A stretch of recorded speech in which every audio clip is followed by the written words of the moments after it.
Pemirsa, terima kasih Anda masih bersama kami dalam Berita TV-mu. Pusat Studi Buya Hamka Universitas Muhammadiyah Profesor Dr. Hamka atau UHAMKA menyelenggarakan webinar tentang paradigma pendidikan merdeka ala Buya Hamka. Dalam webinar tersebut, sejumlah pakar sejarah dan pakar pendidikan dihadirkan dalam diskusi webinar online kali ini.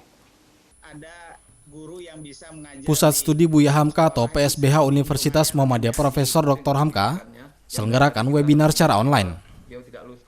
Dalam webinar kali ini, Pusat Studi Buya Hamka mengagendakan diskusi tentang paradigma pendidikan merdeka ala Abdul Malik Karim Amrullah atau sering dikenal dengan sebutan Buya Hamka. Diskusi tersebut menghadirkan para pakar sejarah dan juga pakar pendidikan tanah air. Di antaranya pakar ilmu sejarah Muhammad Yuwanda Zara dari Yogyakarta, Wakil Menteri Pendidikan Nasional tahun 2010-2011 sekaligus BPH UHAMKA tahun 2014-2018 Fasli Jalal, serta Ketua STAIN Bengkalis Riau Samsul Nizar. Menurut pakar sejarah dari UNY, paradigma pendidikan merdeka belajar ala Buya Hamka sudah diterapkan sejak lama dengan beberapa visi dan capaian yang diterapkan oleh Buya Hamka dalam beberapa multidisipliner. Bisa kita lihat dari novel-novelnya ya, itu kan banyak yang terinspirasi dari pengarang-pengarang Mesir. Nah, karena Hamka juga banyak membaca novel-novel dari Mesir, kemudian dapat ide dari situ, kemudian dituangkan dalam konteks Indonesia.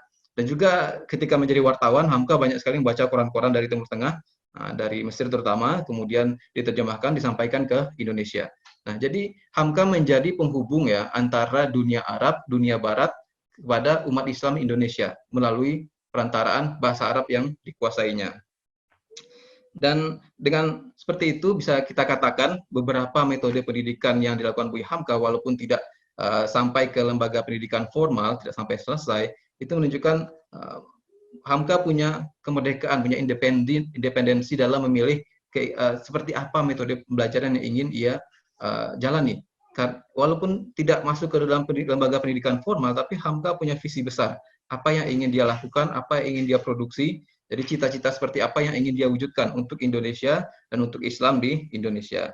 Nah, jadi sedikit menyimpulkan dari apa yang saya sampaikan tadi, jadi gagasan-gagasan tentang kemerdekaan belajar atau tentang otodidaknya Hamka, nah itu terefleksi dari biografinya Hamka sebenarnya.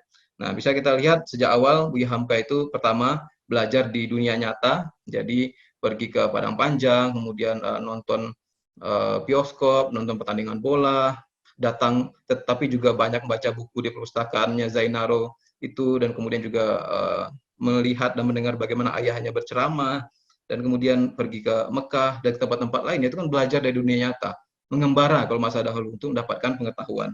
Dan yang kedua, Hamka punya kekuatan untuk yang kalau kita sekarang bilang mungkin multidisipliner ya, atau kombinasi antar ilmu. Makanya Hamka memang tidak dikenal sebagai satu ahli saja, tapi juga filsafat kuat, kemudian juga dalam bidang sejarah juga produktif, kemudian di bidang agama juga banyak berikan ceramah-ceramah. Itu kan kombinasi antara ilmu agama, pengetahuan sejarah, sosiologi, dan lain sebagainya. Walaupun tentu tidak sampai ke spesialis seperti orang di perguruan tinggi, tapi akar kombinasi keilmuan itu sudah dilandaskan atau sudah dibuat oleh Buya Hamka sejak masa dahulu.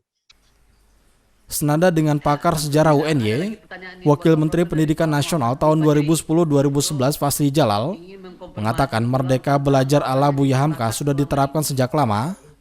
Ia memaparkan ada 5 hal yang dilakukan Buya Hamka terkait merdeka belajar, yaitu dengan menyeimbangkan iman, akhlak dan takwa dengan digabungkan dengan beberapa disiplin ilmu. Kira kalau kecanggihan berpikir ini kita tidak tingkatkan, dan Buya Hamka menunjukkan karena dia membaca banyak, menerjemahkan bacaan itu ke dalam sebuah ide dan mengarang sesuatu dari ide itu adalah tingkat kecanggihan yang tertinggi, yaitu dia melakukan evaluasi dan kreasi, membuat yang baru. Nah, anak-anak kita sekarang jongkok karena tadi ternyata banyak anak kita berada pada level hafalan dan hanya paham saja apa yang dihafal, tapi tidak mampu melakukan sintesa dan beberapa hal. Mudah-mudahan Bapak dan Ibu sebagai bagian terakhir, mari kita tetap meningkatkan kolaborasi karena pendidikan ini harus didukung oleh semua pihak, dan saya kira Muhammadiyah sudah menunjukkan dan Buya Hamka mengeksplorasi itu.